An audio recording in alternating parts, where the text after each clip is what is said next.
Welcome back to the townhall.com Weekend Journal. I'm your host, Hugh Hewitt. The Department of Justice has been heavily politicized under Attorney General Holder's leadership. With the Fast and Furious gun-walking scandal still smoking, Holder has Steve Emerson's full attention. Emerson, who heads up the investigative project on terrorism, was a guest of Bill Bennett. Are we better off? Are we safer, better off now than we were 9 years ago? It's a hard question to answer. I think that from the, quote, Al-Qaeda point of view, which is really a minority element today in terms of the terrorist threat, we're safer. But in terms of the actual radical Islamic threat, in terms of violence, we're absolutely not safer, because if you look at the statistics, you'll see the number of, quote, lone wolves, that is, those Islamic terrorist plotters who aren't motivated by Al-Qaeda but simply by radical Islam. They've increased triple-fold over the last 3 years.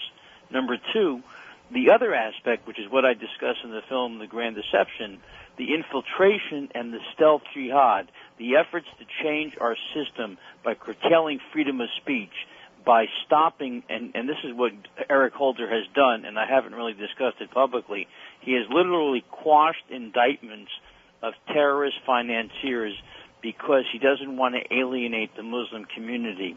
And thirdly, the appointment of Muslim radicals to counter terrorist commissions, or to be sent abroad by the State Department, or to be invited to the White House. As you know, I did an article recently showing 400 members of the Muslim Brotherhood and Hamas invited to the White House in 3 years. From all those three perspectives, we're not safe at all compared to what we were. Who is paying attention to this, apart from you? You say Holder here is complicit in this. Holder is so much complicit that I can reveal to you right now there's been an IG investigation at the FBI that's concluded that a special prosecutor is required. That's really? Not been made public. Really? When right. When will that be public? Well, there's a big question about that, because the elements of what he has done is cloaked in grand jury material, because these were indictments submitted by assistant U.S. attorneys, which, of course, all have to go procedurally, have to be approved by the National Security Division at the Department of Justice. He killed both sets of indictments.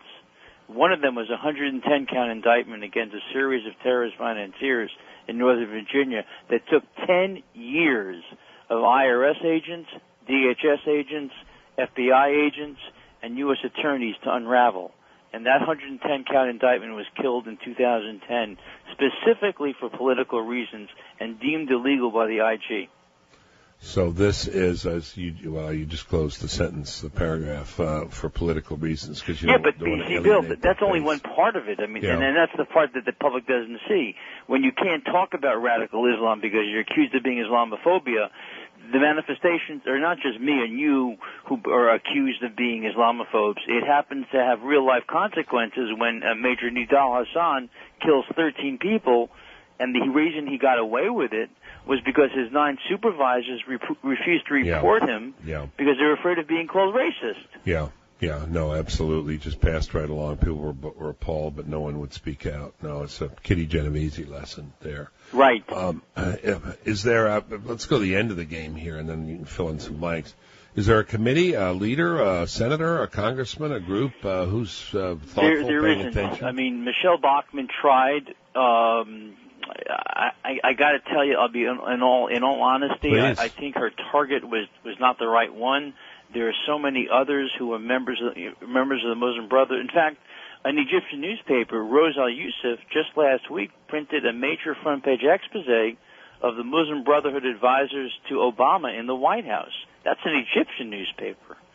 So there were others who were appointed to the State Department, to DHS, to the Department of Justice, who are definitely Muslim Brotherhood sympathizers or actually members of the Muslim Brotherhood. I can identify at least a dozen that are actually members of the Muslim Brotherhood that are full-time working for this administration.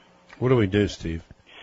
That's a great question, because this administration is not just oblivious to it, it's in bed with them. And not only that, but you have an elite media that is ideologically in bed with them, as Andy McCarthy has called this alliance, the Grand Jihad, between the left and the jihadists in academic circles. In Hollywood, 80% of all Hollywood studios today submit their scripts to radical Islamic groups for approval. These are Muslim Brotherhood groups that say in their own bylaws that any citation of a radical Islamic protagonist or mention of the word radical Islam is racist. And in fact, that's the policy of this administration. The first edict issued by the President of the United States, Obama, was to say you cannot use the words radical Islam. You can only use the words violent extremism, as if somebody would understand what you're talking about when you use those terms. What about the work that Mike Rogers is doing, the work that Peter King is doing? Peter King did some great work. You know what I was really appalled by? His last set of hearings when he had three courageous Muslims, Zuhdi Jasser, Asra Nomani, and Kanta Ahmed. The latter two have never spoken out, and they're pious Muslims. Zuhdi, of course, is very courageous. Sure. And spoken up. But they were accused by these Democrats on the Homeland Security of being Uncle Toms, of not being professional, of not having expertise to talk about Islam. What type of expertise do you need to talk about Islam other than the fact that you're Muslim and you see the evidence around you that there's violence in all four corners of the earth? What is it coming to? What is it issuing in? What is happening? What is happening as a result of all this? Is that people like me or Daniel Pipes or Robert Spencer or any other member of those, quote, experts or investigators of radical Islam have been blacklisted in terms of speaking before the FBI, Department of Justice, or Homeland Security. You don't go over there. I'm not allowed to. What do you mean you're not allowed to? I am declared persona non grata. Last summer, in August of 2012, I was supposed to be the keynote speaker at the CIA conference, Counterterrorism Conference, the annual one that deals with terrorism issues around the world. The day before, after 2.5 months of organizing this, I was notified you can't speak because the conference is being canceled. Coming up,